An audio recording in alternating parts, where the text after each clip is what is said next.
Student ધોરણ 6 હિન્દી વિષયની ફેબ્રુઆરી 2026ની ત્રિમાસિક કસોટીનું સંપૂર્ણ પેપર સોલ્યુશન આવી ગયું છે। તો આજના વિડીયોમાં આપણે સંપૂર્ણ પેપર સોલ્યુશન જોઈશું, માટે વિડીયો પૂરો જોજો, વિડીયોને લાઇક કરજો, તમારા બધા મિત્રો સાથે શેર કરજો। તો ચાલો શરૂ કરીએ આજનો વિડીયો।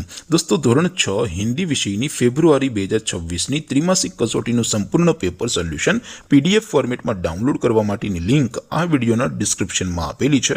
તેના પર ક્લિક કરીને તમે ક્વેશ્ચન પેપરની અને તેના સંપૂર્ણ પેપર સોલ્યુશનની એમ બંને પીડીએફને સૌથી પહેલા ડાઉનલોડ કરી શકો છો।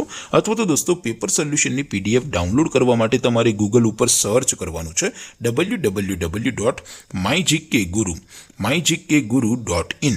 આ વેબસાઇટ તમે સર્ચ કરશો એટલે જે પહેલી લિંક આવશે એના ઉપર તમારે ક્લિક કરવાનું છે। જેવું ક્લિક કરશો એટલે સોલ્યુશન માટેની mygkguru.in આ વેબસાઇટ ઓપન થઈ જશે। વેબસાઇટ ઓપન થયા પછી તમે સ્ક્રોલ કરીને થોડાક નીચે જશો તો ત્યાં તમને ત્રિમાસિક કસોટીના સોલ્યુશન માટેના ધોરણ વાઇઝ લીલા રંગના બોક્સ જોવા મળશે। દોસ્તો, અહીંથી તમે કોઈ પણ ધોરણની બધા જ વિષયોની ત્રિમાસિક કસોટીના ક્વેશ્ચન પેપર અને તેના સંપૂર્ણ પેપર સોલ્યુશનની પીડીએફને સૌથી પહેલા ડાઉનલોડ કરી શકો છો। જેમ કે દોસ્તો, અત્યારે હું ધોરણ 6 માટે ધોરણ 6 વાળા બીજા બોક્સ ઉપર ક્લિક કરીશ। જેવું ક્લિક કરશો એટલે નવું પેજ ઓપન થશે।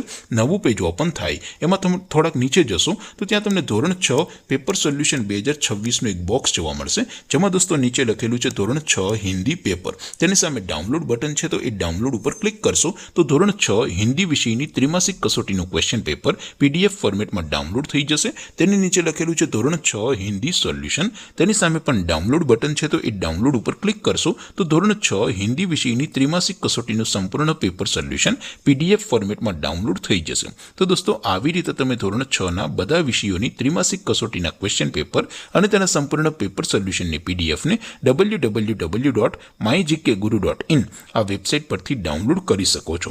તેમ છતાં કોઈ ક્વેરી હોય, કોઈ પ્રશ્ન ન સમજાતો હોય તો નીચે કોમેન્ટ કરીને પૂછી શકો છો। અધરવાઇઝ આપણે નવા વિડીયોમાં મળીશું, ત્યાં સુધી રજા આપો। આવજો દોસ્તો, જય હિન્દ, વંદે માતરમ।